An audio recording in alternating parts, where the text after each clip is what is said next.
Welcome to another Retired to Ride. This time we're going to be riding and reviewing our Honda 650 Deauville.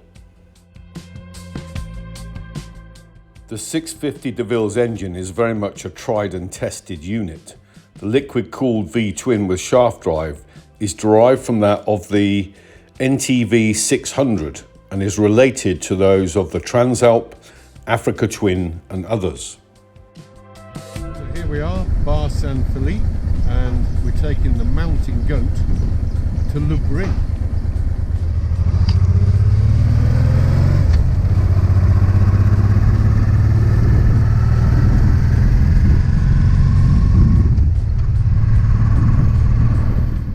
We're heading south on the RM11 to the coast road that will take us towards Vera.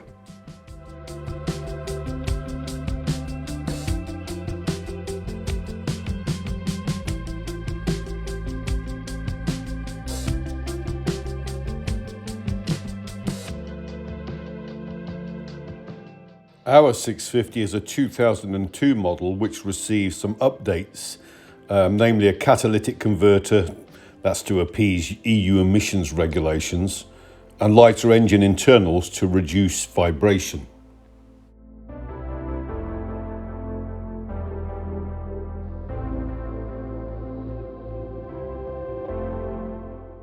We've had the bike for 3 years now, and we've covered around about 20,000 kilometers in that time.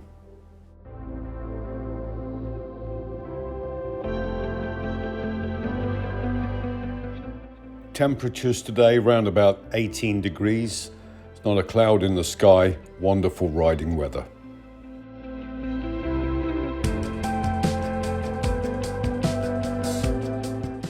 This coast road is always a joy to ride.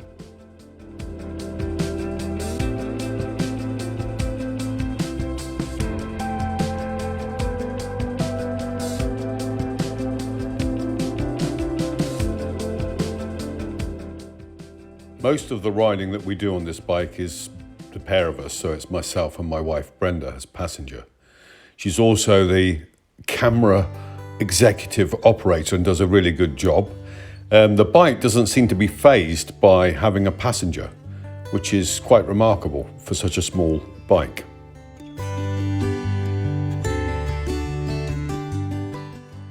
We now head inland to pick up the road that will take us through the mountains to Le Brun.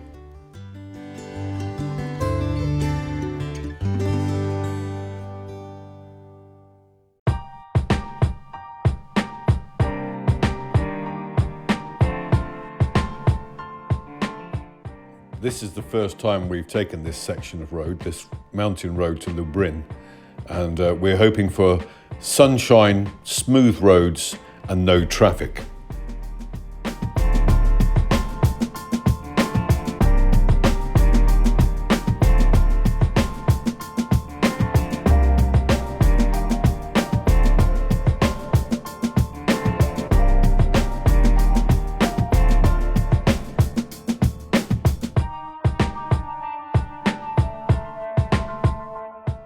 The V-twin engine puts out around about 55 horsepower, which doesn't sound a lot, but it seems to go okay. It's 5 gears, and if I ride it by myself, I sometimes want a 6th gear, but 2 up on the bike with luggage, 5 gears seem to be just about right. Cruises along 4th and 5th gear across these mountain roads pretty well, I think.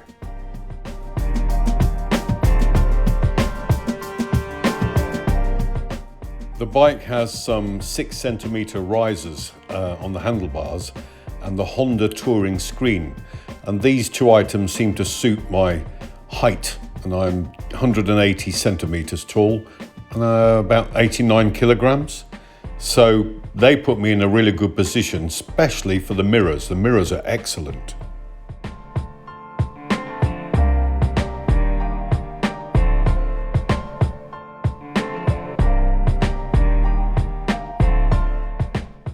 This 2002 model was the first year where the Deauville 650 was offered with a linked brake system, and that I quite like that too. And if you use the rear brake or the brake pedal, the foot pedal, then one of the front discs comes on and the back disc.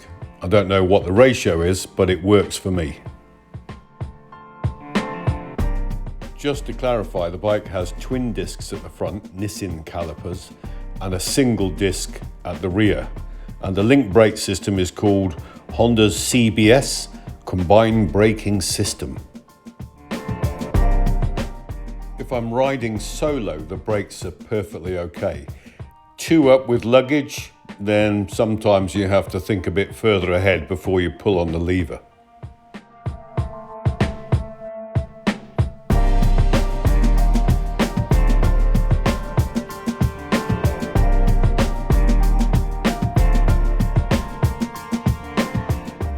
The seat to bar to peg position seems to fit very well, both of us. We're quite comfortable on the bike. We can do long distances. We've done 3, 4, 5 days tours on the bike. And I think the beauty of it is it does exactly what Honda designed it to do. No more, no less, no additional gewgaws and electronic this, that and the other. It just does what it's supposed to do. The panniers are integral to the bike. They're actually not separate items and they're colour matched. They're pretty strong, and you can get pannier bags, which we have, to put inside them. So when you arrive at your destination, you just unlock the pannier, take the bag out, lock the pannier and walk into your hotel. The pannier sizes are left pannier 24 litres and the right is 19.5 litres. And that reminds me, the fuel tank is 19 litres, and on one tank of fuel we'll do 320 kilometres before we hit reserve.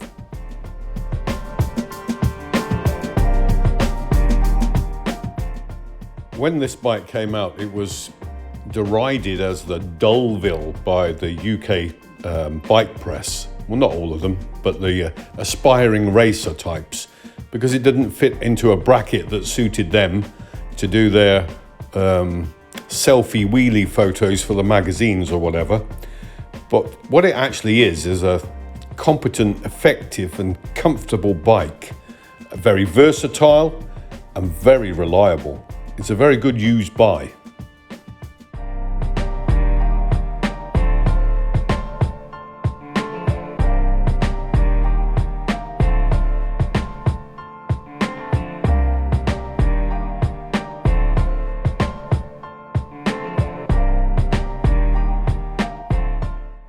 Some other specs that may be of interest: seat height is 814mm. The tyres, front tyre is a 120/70 and the rear tyre is a 150/70. And they're not huge, but they suit the bike, and it's very easy to manoeuvre it around. It's very quick steering, well, I think so anyway.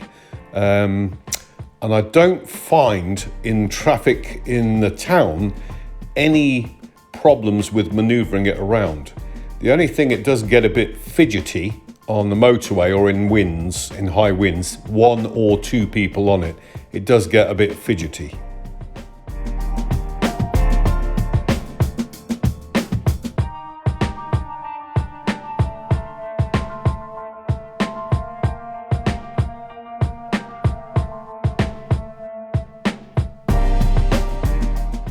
So you can see we got what we wanted, which is sunshine, smooth roads and no traffic.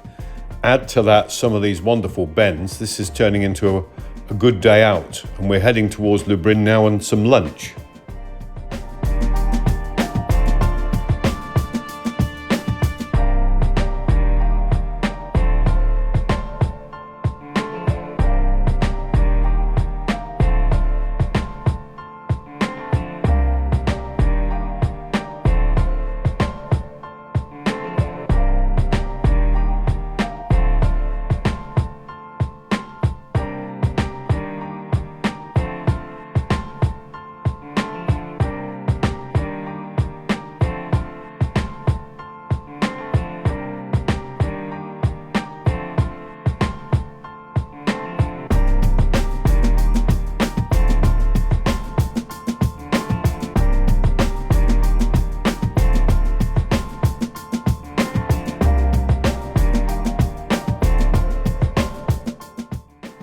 We're obviously riding at a fairly relaxed pace. Actually, this is the pace we like to ride at, somewhere between 80 and 90 kilometers an hour. Bike doesn't suit, especially with two on it. If you start hooning up and hard braking into the bends, doesn't like that sort of behavior at all. But then in fairness, it's not made for that. It's made to do what it's doing today. It's also quite competent on the motorways. It's surprisingly good on the motorway. Whether that's one up or two up, or with luggage as well, over the last 3 years we've done some pretty long motorway trips and not had any problems at all.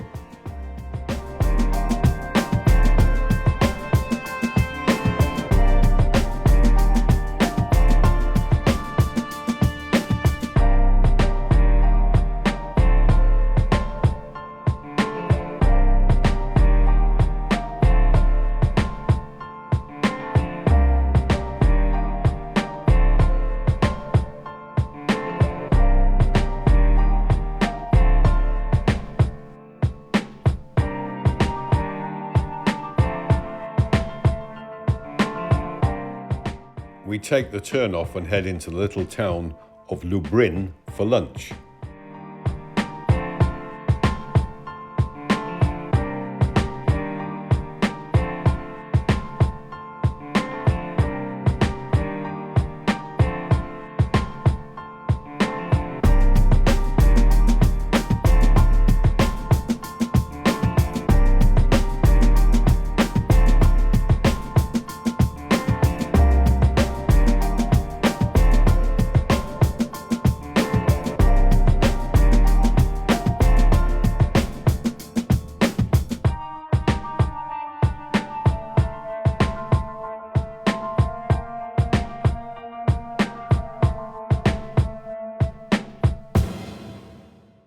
On a whim, we decide to try out the first bar in the town on the right.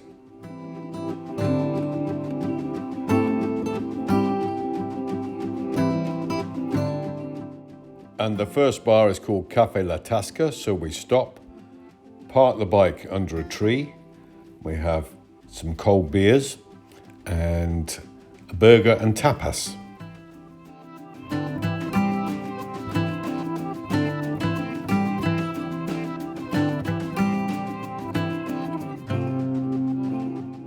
After lunch, we have a quick look at the local artwork, tile mosaic. It's very good. And then we are going to make our way towards Los Galados and the coast.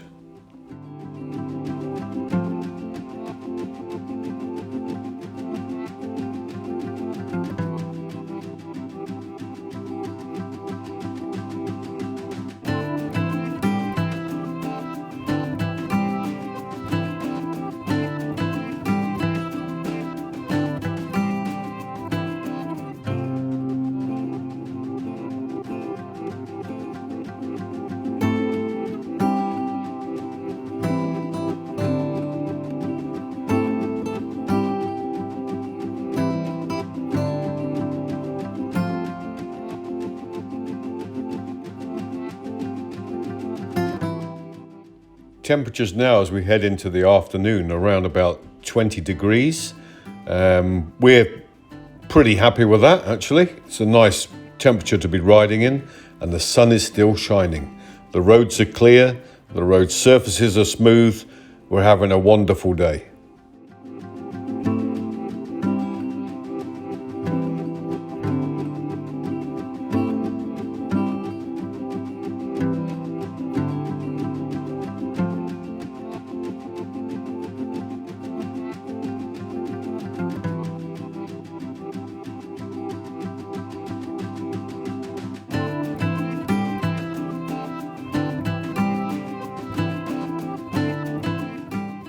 You may have noticed earlier that we do have a sat-nav or GPS on the bike. It's a very old Zumo system that is pretty dilapidated, but it still works.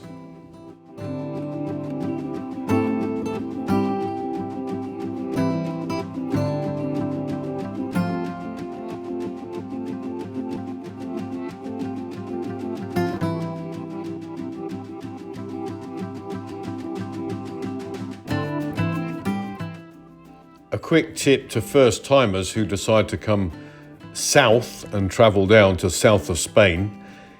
It's a very good idea to have a helmet with a sun visor.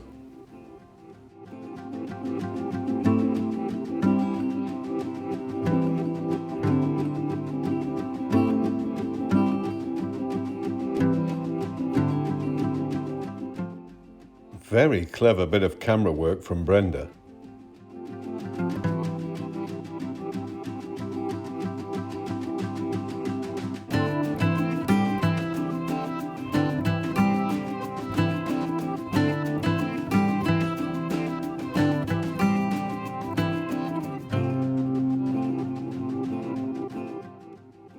Most of the ride on these mountain roads is in 4th or 5th gear. Just shows how good the roads are, how little traffic there is about.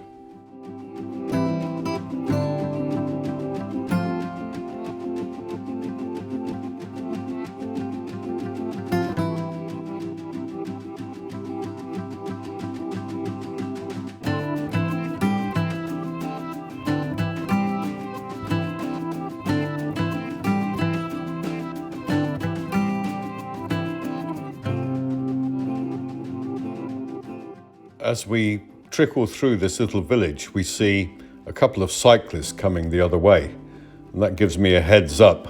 I know that the next section of road is a pretty steep climb, and a lot of amateur cyclists use this road to do a bit of stamina exercise. So I'm going to have my eyes open on the bends for cyclists.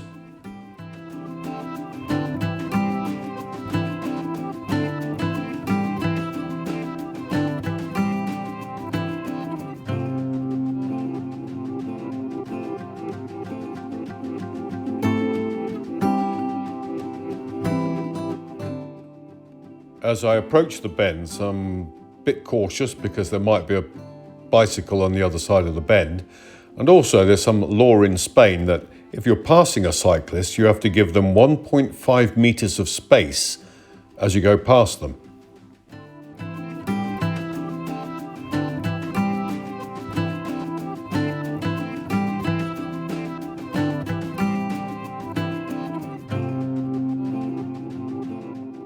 Brenda capturing the scenery perfectly as we ride up the mountain.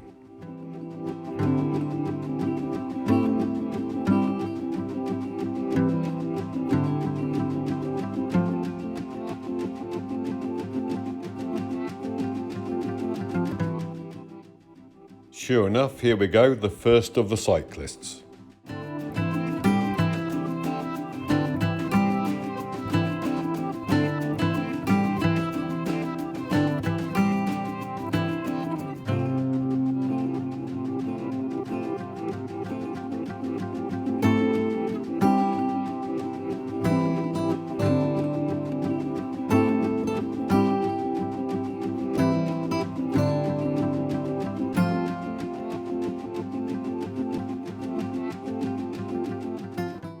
When we get towards the top of the gradient, I'm already thinking about how tired some of these cyclists are, and when they get tired, they start moving out into the middle of their lane in the road.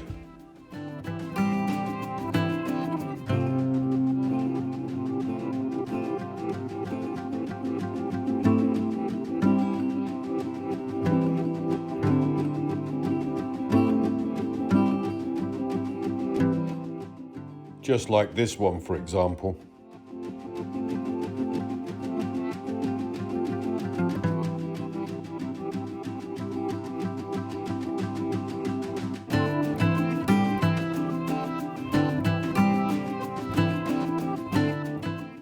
To our right, the scenery opens up below us and it's beautiful.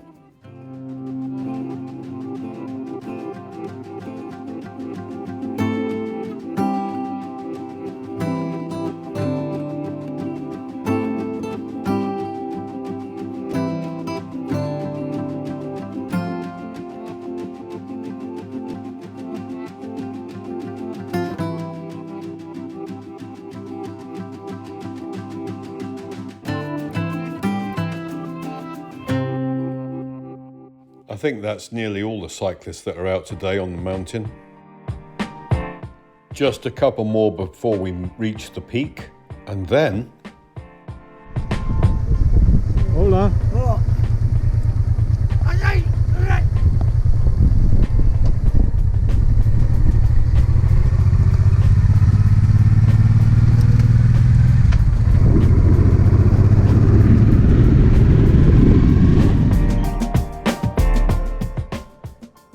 Tip number 2 for riding the mountains in Spain: expect the unexpected.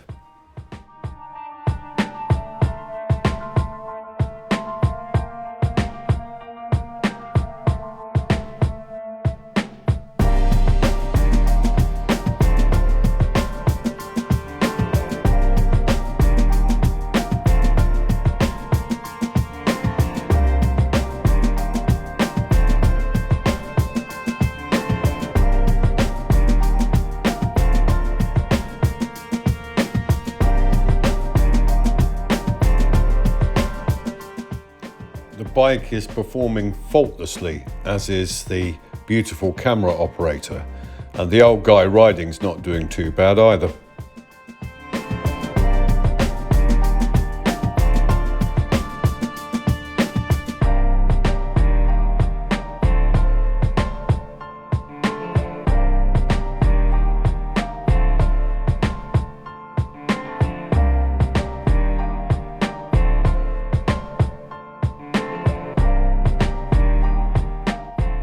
We do enjoy having the intercoms in the helmets so that we can talk to each other as we ride.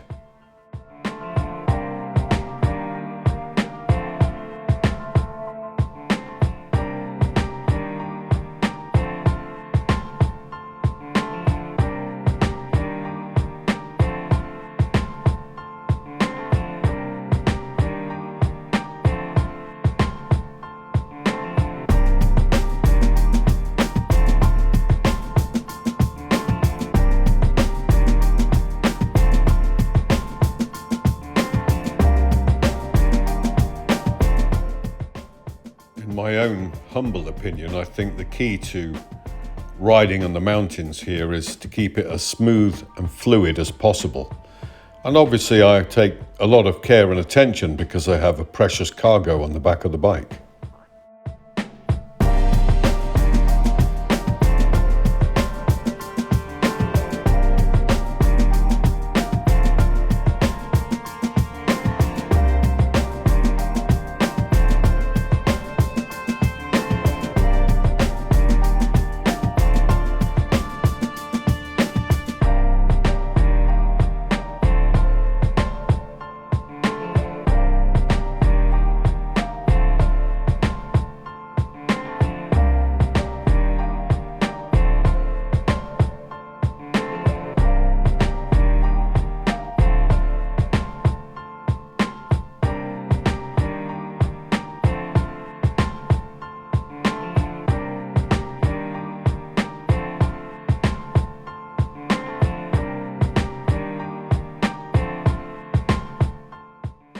We're getting into the descent now, which is another beautiful piece of road, lots of scenery to look at, and some of it's quite green this time of the year.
So is the Honda 650 Deauville any good?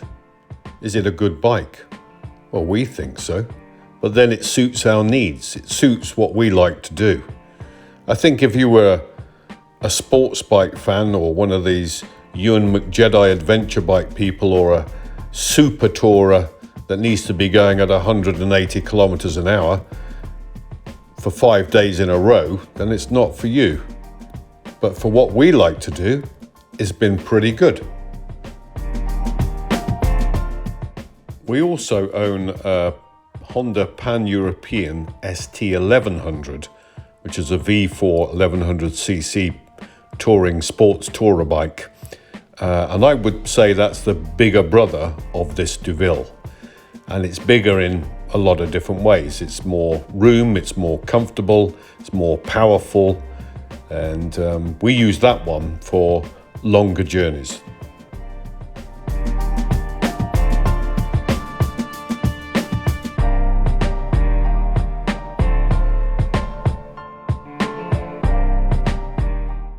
We always find it amazing that we can travel nearly all day and there's hardly any traffic at all. It's just wonderful here.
Honda sold a lot of these 650 Deauville's in Europe. I think over 100,000 of them.